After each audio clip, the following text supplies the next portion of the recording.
ازيكم عاملين ايه؟ يا رب تكونوا بخير. والحلقة دي فيها قصص المتابعين اللي انتوا بتحبوها، لكن المرة دي هي مش قصة واحدة، هما 5 قصص. بس هما قصص ما بين متوسطة وقصيرة، ويا رب القصص بتاعت النهاردة تعجبكم. بسم الله. بس قبل ما نبدأ ضروري تعملوا لنا لايك وشير للقناة لو الفيديو عجبكم، ولو انت لسه جديد في القناة ما تنساش تشترك فيها وتفعل جرس التنبيه عشان يوصلك كل الفيديوهات الجديدة أول ما تنزل. ولو في أي قصص حصلت معاكم ما تنسوش تكتبوها في الكومنتات، وأنا إن شاء الله أنزلها في الفيديوهات الجاية. القصص اللي هحكيها لكم النهاردة للأمانة أنا معرفش إذا كانت حقيقية أو مش حقيقية، لكن أصحابها اللي بعتوها بيقولوا إنها حقيقية، وأنا هحكيها زي ما اتبعتتلي، وانتوا تسمعوها بقى وتنبسطوا بالرعب اللي فيها وتقولوا رأيكم فيها. ويلا بينا نبتدي. احكي لكم اول قصة من القصص.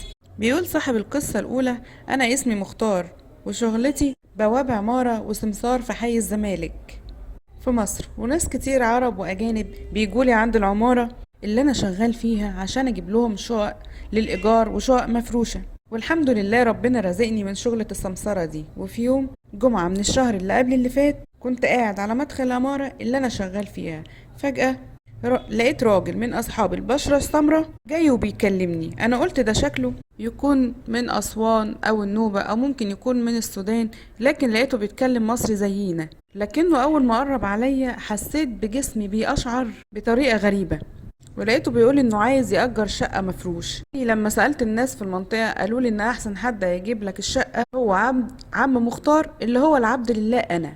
فرديت عليه وقلت له ان شاء الله في شقة هنا للإيجار في العمارة دي اللي انا شغال فيها في الدور التاسع، بس دي يا بيه مش اقل من 15,000 جنيه ايجارها في الشهر. لقيته قال لي على طول موافق.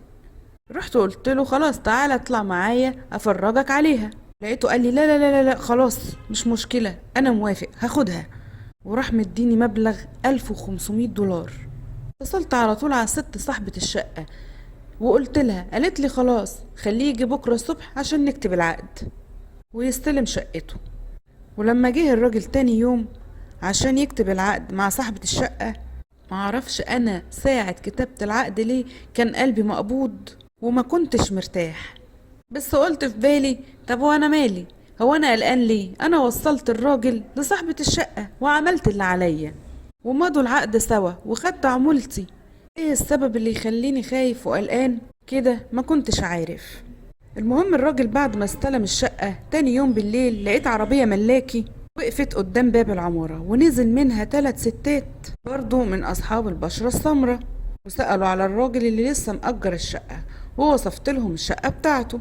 وبعد ساعة جت نفس العربية تاني ونزلوا من 3 ستات يسألوا برضو على نفس الراجل اللي لسه مأجر الشقة، ورحت وصفت لهم الشقة بتاعته. وعدت ساعتين كمان وجت نفس العربية ونزل منها 3 ستات برضو يسألوا على نفس الراجل ده.